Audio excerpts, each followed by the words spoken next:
बिस्मिल्लाहिर्रहमानिर्रहीम। The day Muhammad was born, वो दिन जब मेरे नबी पाक इस दुनिया में तशरीफ़ लाए तो सब दुनिया के लोगों ने देखा कि सूरज में एक शख्स की तस्वीर है और इसकी रोशनी से तमाम जहान मुनव्वर हो रहा है। वो सब हैरान होकर बाहर की तरफ भागे। सब लोग परेशान थे कि ये क्या माजरा है। काबा में पड़े बुत इर्द गिर्द से गिरने लगे। सब लोग हैरान और परेशान इधर उधर भाग रहे थे। न जाने ये क्या हो गया है। ये नहीं जानते थे कि कायनात में वो हस्ती आ रही है जिसका कोई सानी नहीं, और वो अल्लाह के आखिरी रसूल मोहम्मद मुस्तफ़ा हैं। ये वो साल था जिसे आमुल फील का साल कहते हैं। आमुल फील में वो वाक़या हुआ जो पहले कभी नहीं हुआ था। इस साल बादशाह इब्राहिम ने खाना काबा पर हाथियों के साथ हमला कर दिया, मगर अल्लाह ने अपने घर की हिफाजत का जिम्मा खुद लिया हुआ है। अल्लाह की तरफ से भेजे हुए परिंदे अबाबील ने इस सरकश कौम पर बारीक कंकरियां मारी, जिससे इस कौम को तबाह और बर्बाद कर दिया। फिर लोगों ने देखा कि एक कायनात में एक बच्चा आया। इस वाक़े के 45 दिन के बाद, जिसका नाम मोहम्मद रखा, आपकी पैदाइश 12 रबीउल अव्वल सन 571 हिजरी को हुई। आपके दादा हज़रत अब्दुल मुत्तलिब ने आपको उठा के खाना काबा की तरफ ले गए। इससे तमाम अहले मक्का के लोग बहुत खुश थे कि और फिर आपके दादा ने अहले मक्का को बेहद पुरतकल्लुफ़ दावत दी। ये लोग नहीं जानते थे कि रब्बुल इज़्ज़त ने कायनात में किस हस्ती को भेजा है, जिस हस्ती का नाम मोहम्मद मुस्तफ़ा है, जो तमाम दुनिया के लिए रोशनी फैलाने के लिए कायनात में तशरीफ़ लाए। आपके वालिद का नाम हज़रत अब्दुल्ला था। उनका इंतकाल आपकी वलादत से कबल मदीना मुनव्वरा में हो चुका था। आपकी कफ़ालत का ज़िम्मा आपके दादा हज़रत अब्दुल मुत्तलिब ने लिया। आपकी दाया का नाम हलीमा सादिया था, जिन्होंने नबी पाक को दूध पिलाया। आपकी उम्र 6 बरस की थी तो आपके वालदा का इंतकाल हो गया। 8 साल की उम्र में आपका दादा का साया भी आपके सर से उठ गया। आपकी कफ़ालत का ज़िम्मा हज़रत अबू तालिब ने लिया। 9 साल की उम्र में आप अपने चचा हज़रत अबू तालिब के साथ शाम की तरफ रवाना हो गए। आप अपने इर्द गिर्द देखते तो हर तरफ बुत परस्ती थी, मगर आप पर अल्लाह ताला की ख़ास रहमत थी। आप बहुत ज़्यादा देख देख के लोगों को कुटते थे कि लोग जो थे वो बुतों की पूजा करते थे, उनको सजदा करते थे। वो हैरान थे कि अपने हाथ से इन बुत को बनाकर कैसे पूजा करते। बच्चियों को जिंदा दफन कर देते थे। आप इस हालात से बेहद परेशान थे। अपनी अदात की वजह से सादक और अमीन कहलाते थे। बचपन में मेरे नबी ने चंद के रात पर अहले मक्का की बकरियां भी चुराई, मगर बाद में आप सल्लल्लाहु अलैहि वसल्लम को खलफत पसंद आई।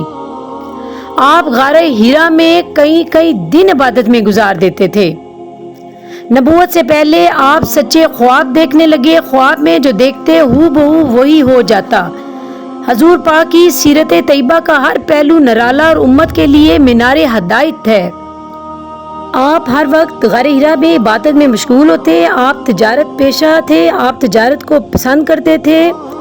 मक्का की एक खूबसूरत और अमीर खातून हज़रत हतीजा ने आपको पसंद किया और नकाह की दरख्वास्त की, जिसको आपने अल्लाह की रज़ा में कबूल किया। आपके यहाँ एक बेटी पैदा हुई जिसका नाम उन्होंने फातिमा ज़हरा रखा, जो उनके लिए चांद का टुकड़ा थी। वो उनसे बेहद प्यार फरमाते। बिलाशुबा ए मुसलमानों, तुमको रसूलुल्लाह की ज़ात में उम्दा नमूना है। हर उस शख्स के लिए जो अल्लाह की मुलाकात का और क़यामत के दिन का खौफ रखता है, और अल्लाह को बकसरत से याद करो। 40 साल की उम्र में आपको नबूवत से सरफराजा गया। आप गारे हीरा में थे कि जिब्राइल अलैहिस्सलाम गारे हीरा में दाखिल हुए। इक़रा की इब्तदाई आयात नाज़िल फरमाई। इसके बाद कुछ मुद्दत तक वही की आमद बंद रही, फिर लगातार आने लगी। इस वही इलाही की रोशनी में आप सल्लल्लाहु अलैहि वसल्लम की ऐसी तरबियत हुई कि आप हर एतबार कामिल बन गए। आपकी ज़िंदगी का हर पहलू उम्मत के लिए बेहतरीन उसवा हसना बन के सामने आया। आप मक्का के हालात से बहुत तंग थे और बड़ा दुख में थे। आप देखते थे कि हर तरफ शराब नोशी, जुआ हर तरफ, और औरतों को मारना पीटना, बेटियों को जिंदा दफन कर देना, बुतों की पूजा करना, ये सब कुछ आम था। آپ نے پوشیدہ طور پر دعوت و تبلیغ کا سلسلہ شروع فرمایا۔ جب آپ نے اسلام کی تبلیغ اعلانیہ طور پر کی تو اہل مکہ آپ کے دشمن ہو گئے۔ آپ جب باہر تشریف لاتے تو آپ پر پتھراؤ کرتے، مگر آپ صرف صبر کرتے۔ آپ ان کا جواب محبت اور پیار سے دیتے۔ آپ نے تبلیغ اسلام اعلانیہ طور پر شروع کر دی۔ آپ صلی اللہ علیہ وسلم لوگوں سے کہتے، اللہ ایک ہے، اللہ کی عبادت کرو، اس کے سوا دوسرا کوئی خدا نہیں ہے۔ بت پرستی چھوڑ دو، اپنی بیٹیوں کو زندہ دفن مت کرو، شراب نوشی اور زنا مت کرو۔ اللہ صرف ایک ہے اور دوسرا کوئی خدا نہیں۔ مگر عرب کے لوگ ایک کان سے سنتے اور دوسرے کان سے نکال دیتے تھے۔ ہر طرف بے حیائی کا دور تھا۔ حضرت محمد یہ سب دیکھتے اور دکھ اور افسوس کرتے، مگر انہوں نے اسلام کی تبلیغ کرنا نہ چھوڑی۔ آہستہ آہستہ آپ کی اچھائی اور ایمانداری کو دیکھ کر لوگ اسلام کے دائرہ میں داخل ہونے لگے۔ نبوت کے 11ویں سال آپ کو اللہ تعالیٰ نے ساتوں آسمان کی سیر کی۔ آپ حضرت جبرائیل علیہ السلام کے ساتھ تھے، گھوڑے پر بیٹھ کر آسمان کی طرف روانہ ہوئے۔ آپ نے اپنے رب سے ملاقات کی اور واپس تشریف لے آئے۔ واپس آ کر آپ نے مدینہ کی ہجرت فرمائی۔ پھر آپ اسلام کی پہلی مسجد اقصی بنائی اور یہاں آپ نے اسلام کی تبلیغ کا سلسلہ تیز کر دیا۔ پھر دیکھتے ہی دیکھتے اسلام کی روشنی دنیا کی ہر جگہ پر پھیلنے لگی۔ آپ کی صحت اچانک گرنے لگی، آپ کو سر درد سے بخار ہوا۔ آپ حضرت عائشہ رضی اللہ تعالیٰ کے حجرے میں قیام فرمایا۔ میرے نبی وہ واحد ہستی تھے جس سے ملک الموت نے پوچھا، آپ اجازت دیں تو میں اندر آ جاؤں؟ آپ نے فرمایا اندر آ جائیے۔ حضرت اسرائیل نے کہا، اے نبی، آپ پہلی ہستی ہیں جس سے اللہ رب العزت نے پوچھنے کو کہا ہے، اور کہا اگر آنا چاہیں تو لے آنا، اگر رہنا چاہیں تو چھوڑ آنا، جو آپ فیصلہ کریں گے وہ میں مانوں گا۔ آپ نے پھر حضرت جبرائیل علیہ السلام کی طرف دیکھا۔ حضرت جبرائیل علیہ السلام نے کہا، اے میرے نبی، یہ اللہ کی رضا ہے۔ آپ نے حضرت اسرائیل کو کہا، جاؤ اللہ رب العزت سے پوچھو میری امت کے ساتھ کیا کریں گے۔ رب العزت نے کہا، ہم آپ کی امت کو اکیلا نہیں چھوڑیں گے۔